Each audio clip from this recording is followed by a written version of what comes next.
Hey everybody, welcome back to We Are Podcast. This is We Are Bagu, Season 2, Episode 12, Skullpixl Games, Hellworld. If this is your first time checking out the podcast network, please head over to your favorite podcast app, Spotify, Stitcher, Podbean, or iTunes, and give We Are Podcast Network a like. And if you get a chance, head over to our social media. All links can be found in the description. You can find us on Facebook, Instagram, and Twitter at /We Are Podcast. And with that said, on to the podcast.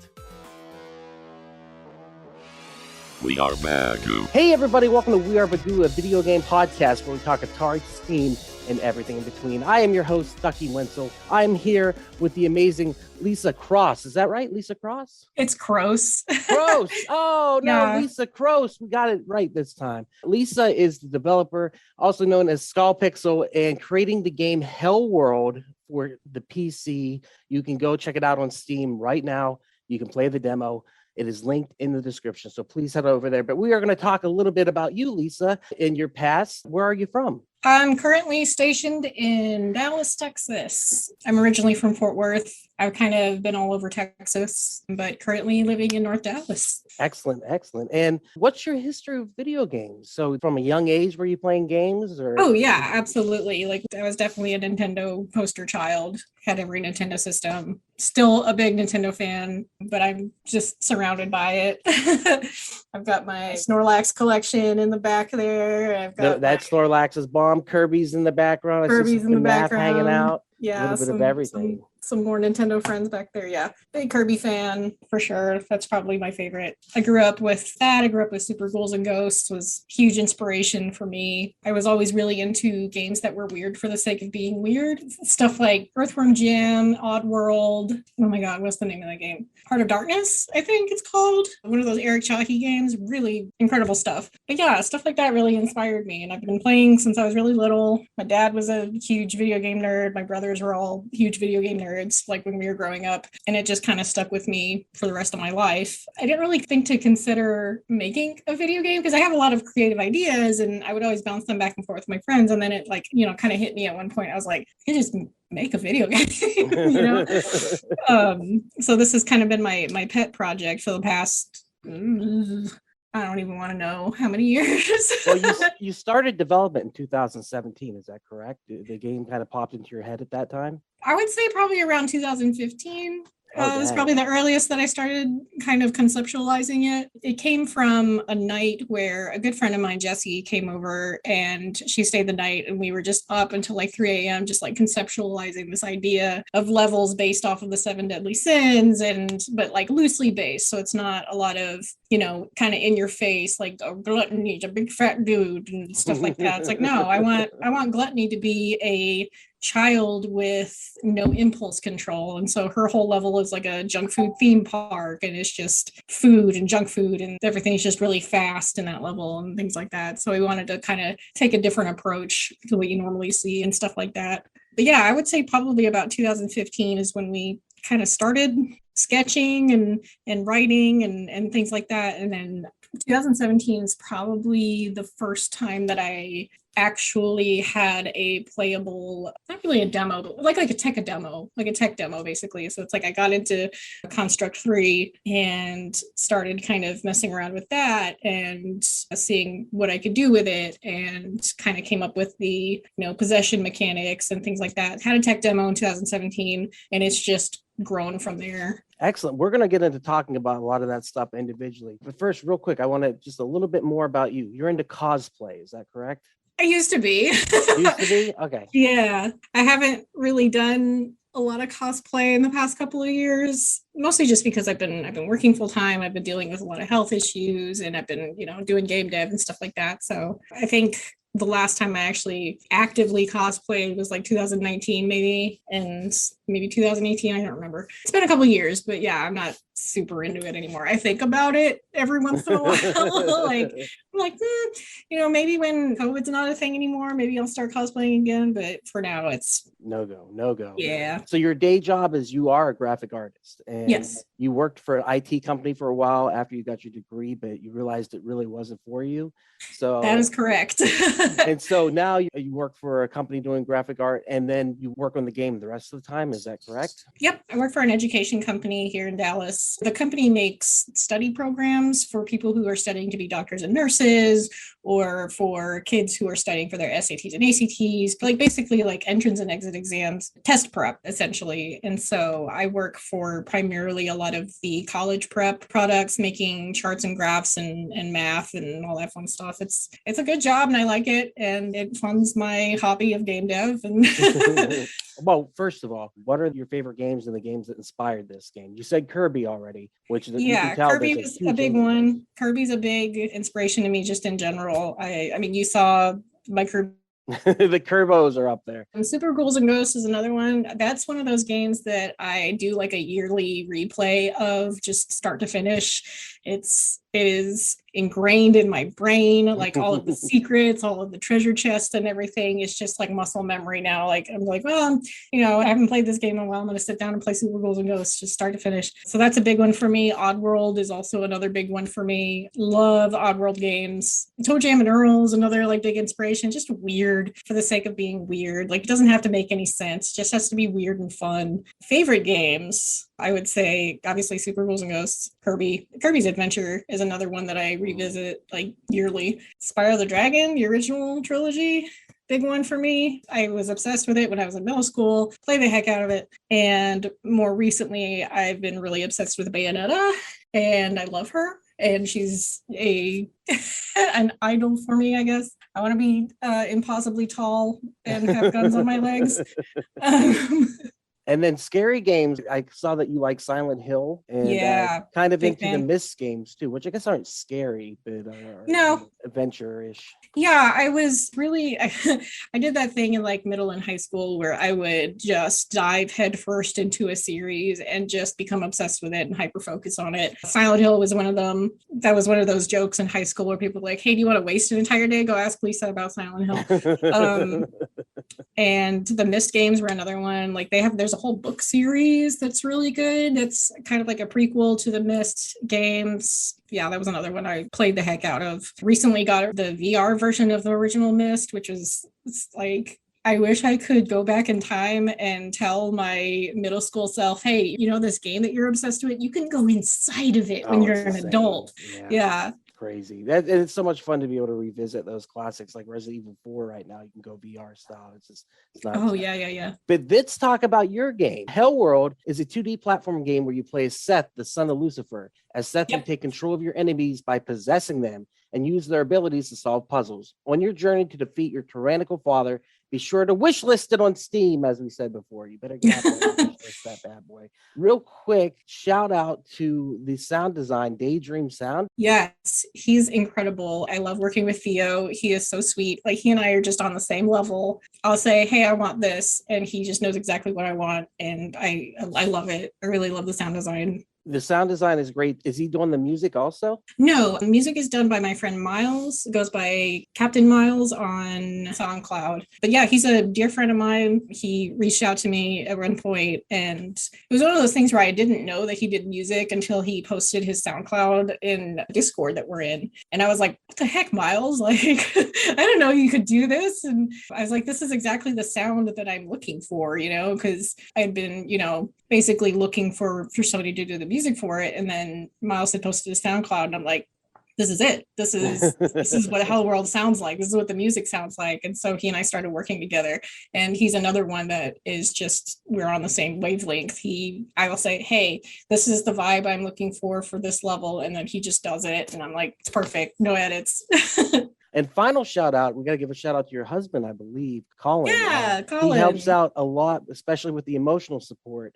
Yes, he is my backbone. Yeah, anxiety and depression. We've all got some form of something going on, but he helps you stay focused, I take it. Yeah, he keeps me stable. He keeps me focused. He is such an amazing person to have, like, as a support system in general. Just he's very kind and encouraging, and I don't know what I would do without him. He's really great. So sweet. And I love having him on board to help me with a lot of like character and enemy concepts and stuff too. He always says that 99% of the work is all me, and I'm like, no, you've done quite a bit of work. Enjoying this episode? Go check out Geekster, a dating and friends app for geeks that focuses on common interests as a way to make meaningful connections. Download today on the App Store or click the link in the description to find out more. Geekster, this is what happens when nerds collide. Geekster, available on iOS and Android. You said you played the demo? Yes. Oh, yes, twice. I've played it twice. I love it.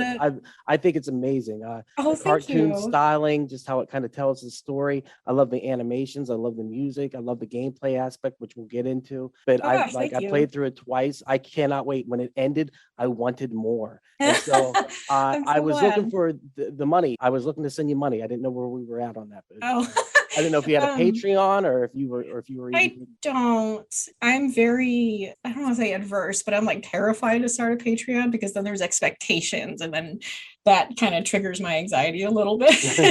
But no, about the demo, if you remember in Purgatory, the tutorial level, there's the little sneezing dragon guys, the little green imps, and the big red guy. Those were all designed by Colin. He has done some incredible just character design in general for Hellworld. There are a couple other main characters that you'll see later on once the game comes out that he did the whole design for, and I think that his style and my style really complement each other well. You can't tell that they're separate people doing it. Like, it's the same world. It is 100% the same world. It's crazy. I also want to give a quick shout out to my buddy Holt. He did the background for part of the level I'm working on right now. I mentioned earlier, I'm dealing with a lot of health problems. I'm a dialysis patient, type 1 diabetic, just a lot of stuff like that. And when I was kind of first going into dialysis and really in poor health, I desperately needed somebody to help me out with a lot of the background art because I didn't want to let my project go to the wayside. So I had commissioned Holt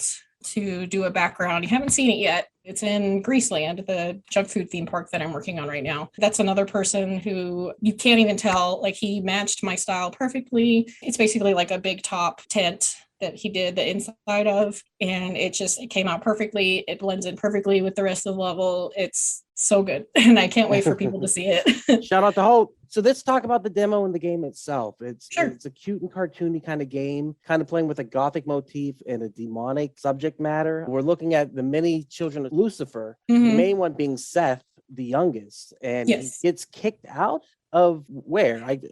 Okay, so Colin and I are currently working on an intro animatic for the game that tells a little bit more of the backstory, like Seth waking up on his birthday to find out that he has horns and hooves and being like, Mom, what the hell? And Mom being all like, oh, by the way, your dad is Lucifer. And he's just like, why didn't you ever tell me? You always told me dad's dead. She's like, he's dead to me.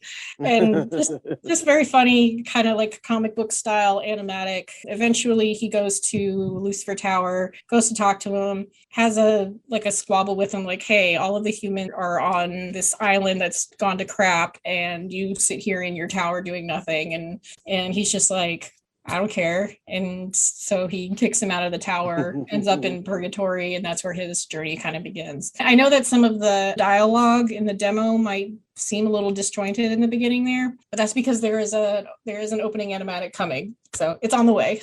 That's freaking awesome. I liked what you have for the opening cutscenes already. I like that fact that the art style is done in silhouette and like a colored silhouette. I thought that was really cool and really unique too. Thank you. One of the biggest aspects of the game is you have voice acting galore. Like, it's all over the place. Every line of dialogue is voice acted, and they're absolutely amazing. Is that something that's super important to you? Is that something that goes back to the games of the past that you played, or what made that decision happen? More or less, the voice acting aspect came from my own interest in voice acting. I had kind of dabbled in it for a little while, doing some voiceovers for medical videos, and it was a lot of fun to me. And I have a lot of respect for the voiceover community, and I always knew that I wanted my characters to have voices, because I love, in Spyro the Dragon, where every single character has a voice. It really gives each character their own personality, because it's like, yes, the writing and the character design are two aspects, but really giving them a voice kind of solidifies each individual character as an individual with a personality. Yeah, I'm super happy with all of the voice acting, and I'm very excited to kind of show off the voice acting that's going to come out in the rest of the game, because everybody who is working on this game with me is just incredible. Everybody does such amazing work. Absolutely amazing. It really is. It's one of the funnest aspects of it. And the gameplay is great too. Very Kirby inspired, where you you can tell. Yeah.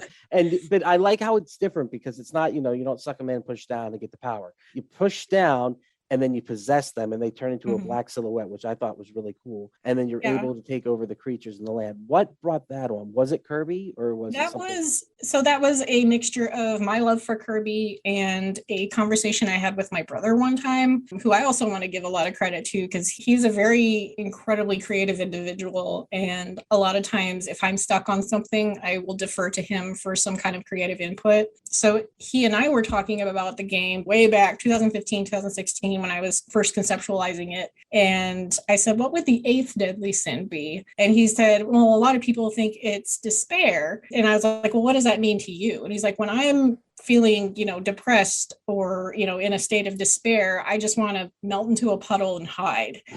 and I was like, okay, so we have kind of that's the start of the idea here. Let's kind of build on that. So then that turned into, you melt into a puddle when you are in despair. And then when you are near other people and you are in that state of despair, you fill them with despair. And that's just kind of how that idea came about. And so you fill them with despair and you take over, and you can control the creatures from that point, and whatever power they have, you take over. So it allows you to overcome the obstacles in the stages by using the unique powers of the creatures. In the Purgatory, it's just kind of an opening stage. And I absolutely love the fact that you go through an adult bar. I thought that was hilarious. What's the name of the bar? I had it. Oh, Almost Heaven. Yeah, I thought that was great, where you see all the characters in the background. Are those characters inspired by friends, or are they just drawings that you put together? I knew that I really wanted the bar to be just full of monsters, full of creatures, full of characters, just full of different types of creatures and characters. And so every once in a while on Twitter, I would do like a kind of a contest thing, like, hey, once I get to X amount of followers, I'll pick, 5 random people, and then you give me a character, like your original character or some like a demon version of yourself. Yeah, so I've done a couple of those, and I do want to do more, because I want that bar to just be like full of creatures. Like I'm going to add, a few more of my own in there. Like I want a giant slime monster in there, and like a werewolf, and I just want it to be full of just life. When you sneak through, I was bummed out because I wanted to stay in there longer and look at all the characters. I hear that a lot. Yeah, I hear that a lot from people. Like I wish I didn't have a time limit on the despair meter, because they want to look at all the characters. It's such a wonderful cast of characters you have in there, and it's so unique. And like I said, the drawings are so well done. The Purgatory also made me laugh. Good. Yeah. When I passed by the Purgatory, I was like, that's hysterical. Hey, everyone. It's just Duck jumping in here real quick to say thank you so much for checking out the podcast today. If you're enjoying it, head over to your favorite podcast app, Spotify, Stitcher, Podbean, or iTunes, and give We Are Podcast Network a like. And if you get a chance, head over to our social media. All links can be found in the description. You can find us at Facebook, Instagram, and Twitter at /We Are Podcast. And with that, back to the podcast. Let's talk more about the gameplay. Eventually, Seth does get a cloak in the first stage, which is in the demo. The blanket cape? Yes, the blanket cape, Lake Somnia, which is a level that is based upon sleepiness, Sloth, yes. The deadly sloth. Sin of sloth, yes. So we've got pillows, we've got blanket mountains, we've got the sheep that you would be counting as the enemies, which I thought was hysterical. And the level itself kind of slow going, and the music's very relaxing. And so that is my favorite track, like in the entire game. I love Lake Somnia's music. It's so good. I will just put it on in the background when I'm working. It's so chill and so good. Miles just knocked it out of the park. And so you get in there and you get the cape, and that it gives you the downward thrust, I believe, at that point. Yeah, like a ground pound. So is there going to be more power-ups throughout the game like that? Yes. If you remember in the Four Horsemen Bar and Grill, you could see War like flipping burgers in the kitchen. His silhouette it, right? So you can go back to Purgatory in between levels and, go buy sweatshirts from Granny Death. The green sweatshirt gives you more health, or this other sweatshirt gives you longer possession time and stuff like that. So for Granny Death, you can buy different sweaters from her that give you different power-ups. And then you can go into the kitchen later to go talk to War, and he teaches you how to use your despair powers. Like, you can't take those individual power-ups out of the level, but if you go back to War after you've beat a boss, then he'll teach you how to use your own despair powers to basically mimic that ability. So that's kind of how you're going to build up on your power-ups and things like that throughout the game. It's super exciting. I'm sitting here thinking like I'm getting all the inside information about this game I want to play. So I'm like, this is awesome. Yeah, and I was wondering because you got Plague and Famine on the outside, and I love the character designs. Famine I love them. Super skinny, and you can see the ribs, and Plague having the actual plague on the face, and then Granny Death was super cute. And whoever does the voice acting for Granny Death, I was like, that's bomb. That is amazing. She's also a good friend of mine, Beth, another friend that I've met through cosplay, but she also does, voice acting and has done voice acting through Funimation. And she was one of those ones who, when she auditioned, but her death was like spot on, perfect. That's it. That's the voice that comes out of that character. And I loved it. And she's also a delight to work with. So do you go into studio whenever you do that? You're getting professional voice actors. Do you go into studio to do voices, or you do them at home, or do you allow No, typically a lot of the voice actors that I've contacted have home studios. But yeah, a lot of the voice actors that I commission have their own home studios, and they'll send me the raw files and I can, edit them as needed, or sometimes I don't even need to edit them, and it sounds perfectly fine. Are all the people you're working with local, or some of them other places? Some of them live in other places. Jared Smith and Beth Gilvey, they are local. Juan Rodriguez is not local. Jay Dar, who is a sweet boy, I love him. He's on the East Coast. My voice of Seth, so fun to work with. We'll do basically live sessions where I give him live direction, he records it and then cuts it up and then gives it back to me. And every live recording session I do with Jay is so much fun. He is such a fun character, and he is just like the perfect voice for Seth. That was another one of those ones where as soon as I heard his audition, I'm like, yep, nailed it, first try. No, it fits the character model perfectly. It really is. And he does this amazing job of having exuberant youth in his voice while also being kind of downtrodden. He just got kicked out, and so he's just killing it. And then we got, how do you say, Karan?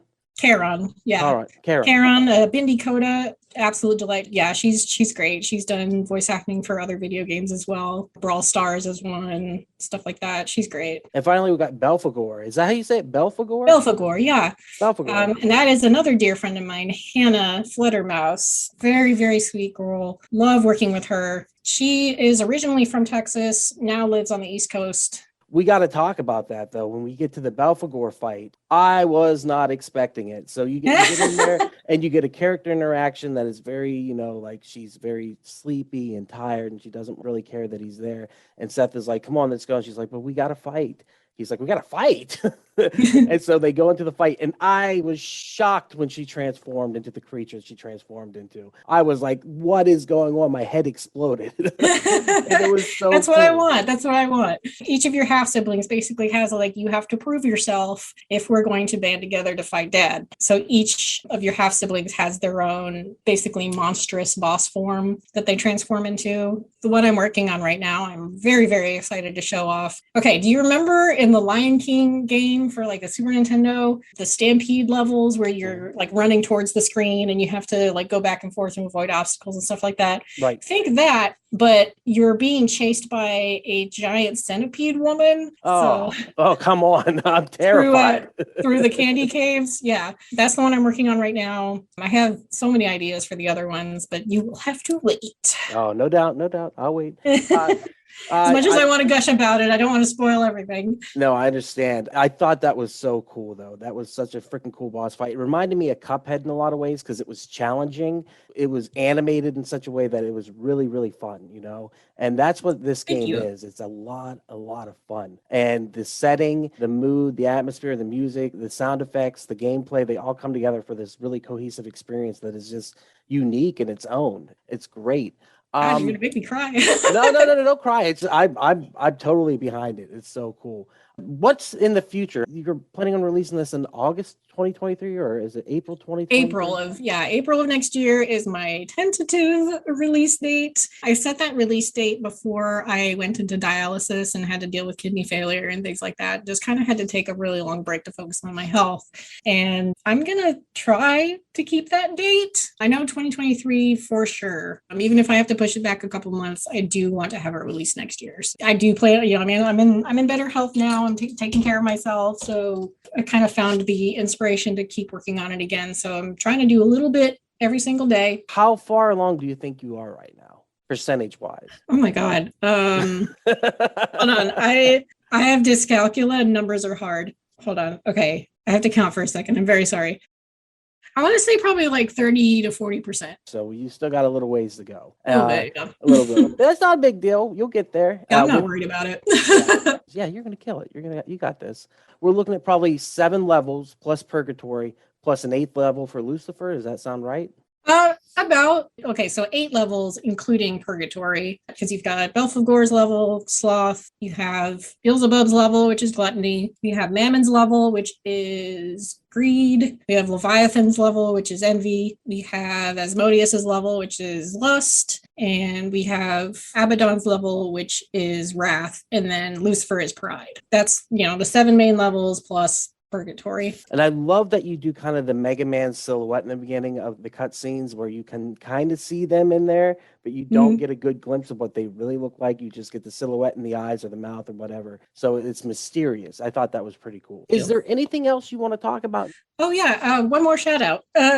Shout it out. Another name that was in the credits, Ashley Wicksted. She is designing the postcards for the postcard travel system, basically. Oh, yeah. What is that? That was interesting. That's how you get to the levels? Yeah. So you collect the little green souls in each level, and you use those to buy postcards from Eugene Borkman from the New Bork Times. And he gives you the postcards, and then you give the postcards to Charon because she collects them. And it's like, oh, you give me a postcard to Greaseland. Now we're going to Greaseland. Oh, you're giving me to the Horde. We're going to the Horde and things like that. So it's going to be kind of a like choose your own path, Mega Man style. Cool. So you can actually decide where you want to go next. That's very cool. Do the end bosses give you power-ups like in Mega Man or no? No, I thought about it, but I kind of already have a lot on my plate. But I got you. The other thing I was going to ask, the skull coins that you collect, that's mostly for Granny Death, so you can upgrade your sweater, correct? Yep. What's in the future for you? What do you think you plan on doing after this game is finished? Do you have ideas in the hopper? Oh, yes. I have a whole Rolodex of game ideas that I want to start as soon as I have shipped this game. I have some kind of small mobile game ideas that I've been kind of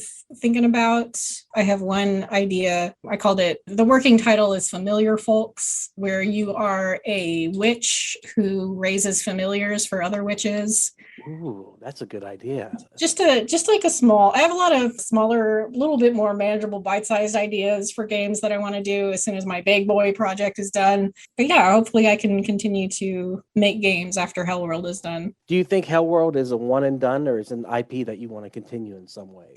I guess it kind of depends on how it does. And I really do want it to do well. And I've, joked with several people about, oh, in the Hellworld sequel, Seth does this, or in the Hellworld sequel, Seth does this, or, this and that and the other. But I guess that really does all kind of depend on how well it does. And, when I'm done with the game, do I still have the same passion for that IP that I did in the very beginning? Everyone, if you want to support Lisa in the game, you need to go wishlist it. You need to go to Steam, put it on your wish list, and play the demo. Let them know what's going on with the game, and you're not going to regret it. You're going to have a great time, and you're going to want more. And that's how I feel. I want more. Like, it's so crazy. I love everything about it, and it's just a fun game. And like I said, I played the demo twice just to get it down. It reminds me of a Sega CD game that was never made for some reason, and I love Sega CD, one of my favorite systems. But it has that like perfect sprites. I mean, perfect music. It's awesome. I don't know. I really appreciate that. That really means a lot to me. How about I put a lot of my heart and soul into this, and it really makes me feel good when people enjoy it. Yeah, you can feel the passion. And like I said, it's collaborative effort. Like, I didn't even know that your husband had made the other sprites. They look perfectly in there. Merch page on the website. The website will be linked in the description. You can purchase merch right now. So go support that way if you can. That would be awesome. Wishlist on Steam and follow you on all social media. You're on Twitter and Instagram, correct? I am active the most on Twitter. My Instagram I've kind of let fall to the wayside, and I do apologize for that to my followers.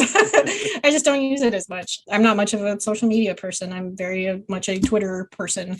Twitter has been a great place to do, a lot of networking with other indie game devs and finding other indie games to follow and to support and things like that. And so that's my main hub of activity there. I post progress there. If I'm working on something, I'm always going to post it on my Twitter. I have a Ko-Fi.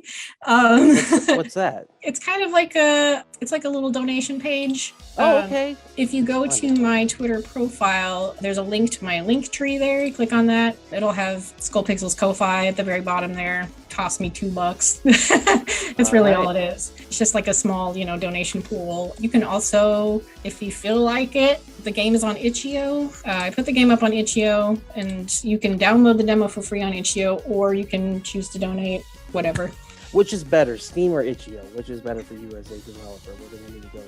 Honestly, Steam, I think. I really like seeing the Steam wishlist number go up. Like, right now I'm at 360, and I'm like, yay, I wonder if I can get to 400, Yeah, no doubt. Well, we're going to link it in the description. Like I said, everyone go over their wish list now. All right, well, everyone, thank you so much for listening. Lisa, thank you so much for being here. I appreciate it. And thank you so much for having me. I really had a lot of fun. This was great.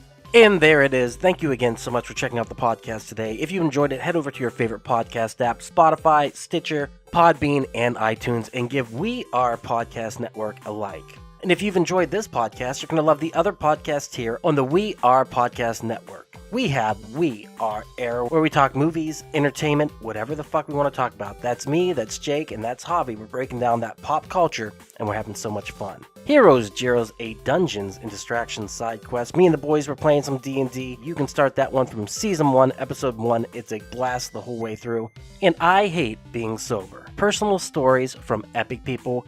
I sit down with some of my favorite people of all time. We talk about their trials, their tribulations, and their journey this far. And finally, our new live video podcast, Slash Horrorcast, where we're going to have a roundtable discussion about our favorite horror movies. That'll be available on Twitch and YouTube, streaming every Monday at 8 p.m. Check the links in the description to find out what movies we'll be watching. Also, check the links in the description for our social media. You can find us at Facebook, Instagram, and Twitter at /We Are Podcast Network. With that said, thank you so much for checking out the podcast today. Please remember to support local comedy in any way that you can. We'll see you next time.